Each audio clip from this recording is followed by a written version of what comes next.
I told you guys in one of the previous videos I made that the world is no longer interested in rule of law. Yes, the world is no longer interested how you live, whether you are living fine or not. They are not interested in that. What the world is interested in is their personal interests. They don't care what you gain. They don't care what you lose. What they are interested in is what their interest, what they gain from you. And so when two people are fighting, if the world powers get in, what they are interested in is who will give us what we want. Because if the world is interested in rule of law, you see this issue of Biafra, believe in me, it should have been discussed at high parliament. The world should have discussed this issue of Biafra recently in high parliament. But what do we see? Tell me any part of the world, tell me any part of the continent that Biafrans has not protested. No, tell me.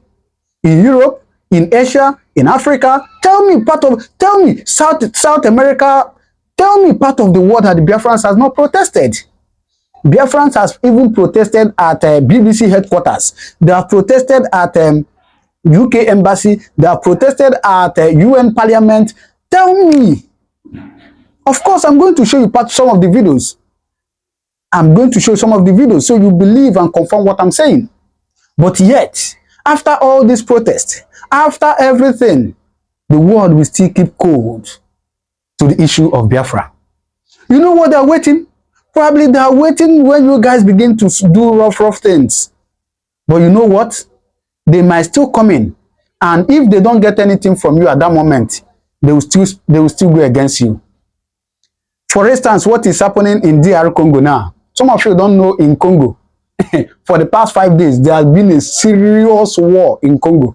For the past 5 days, there has been people are fleeing. People they come out from Congo for the past 5 days. The M23. Some of you don't know.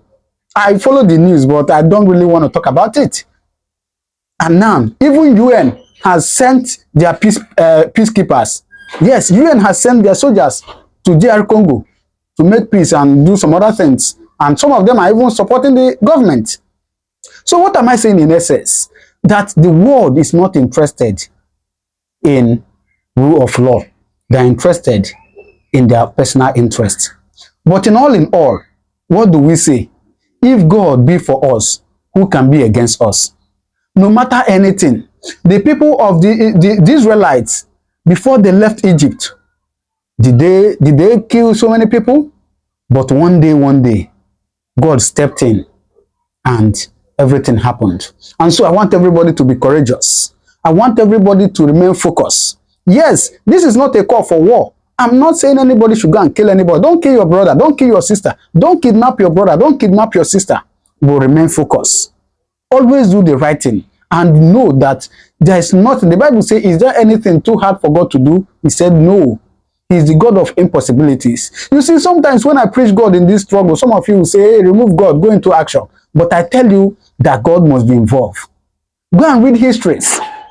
Today, you see America, Trump just entered, and he's saying God has been with Americans, and you think it's just a male thing. So God must be involved in what we are saying. But make it not be like I they preach.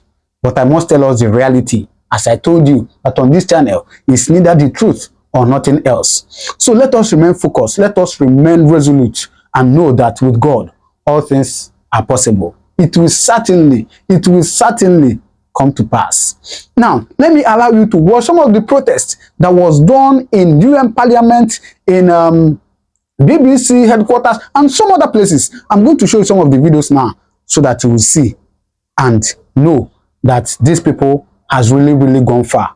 And at this point, God can never disappoint or leave us. Now watch this video.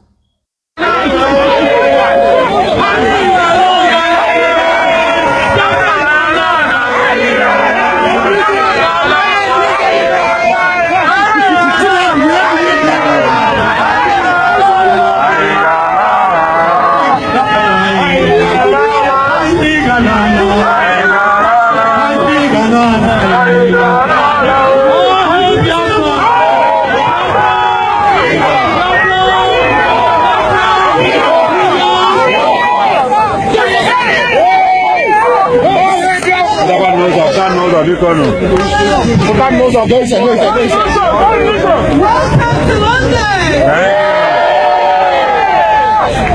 I'm Korea MP.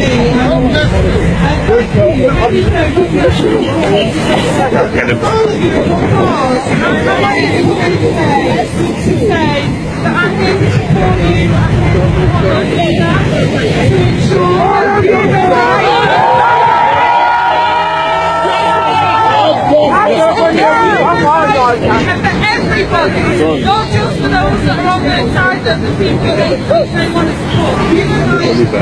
Every single person. Yes! You have my assurances that I will continue to ask the questions in Parliament, to ask the Foreign and Commonwealth officers and the ministers to ensure that your leaders treat us fairly, humanely, and that we stop the crimes that are committed against your people every single day. God bless you.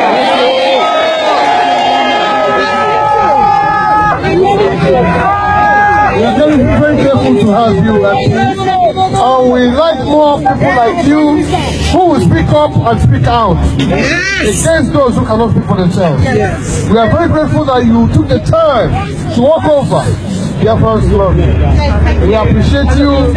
We want to see you again. And we would like you to work with us. We are peaceful people. But we get disappointed that Britain are not supporting Islam. That's our concern. We no longer know if Britain is a Christian country or if it's Islamic. We are confused. Which one is Britain? Tell us. I speak on behalf of myself as a member of Parliament, and what I will say to you is I love everybody, and I think that what fills my heart full of love is what you people have done. Despite what has happened, you people have protested in a good way, in a Christian way, and are trying to raise your issues legitimately. I have also referred the case to Amnesty International, as I promised I would, and I will continue to use every avenue I can. Thank you. So keep peaceful, keep shouting, and keep up with your cause, because it's a good one, it's a true one, and hopefully, God willing, we will get peace one day, and you will get justice. All hail Biafra! All hail Biafra! We thank you, MP. We'd like to see you again. No problem. Thank you so much. Thank you. Britain knew that the light of Africa will come from the land of Biafra. They all know it all over the world. As I told you earlier, 2 years ago, I told you that I was at a meeting with the UN officials in Geneva. And one of them said to me, it is not that we don't talk about Biafra or want our member states or nations to understand what is going on in the land of Biafra. But as soon as we mention the word Biafra, they all get up and walk away from the room. I announced it here live on this very platform, Radio Biafra. Some of you didn't actually absorb it. Some of you don't know the obstacle that Biafra is facing. You think Biafra is easy to get. No, it is not.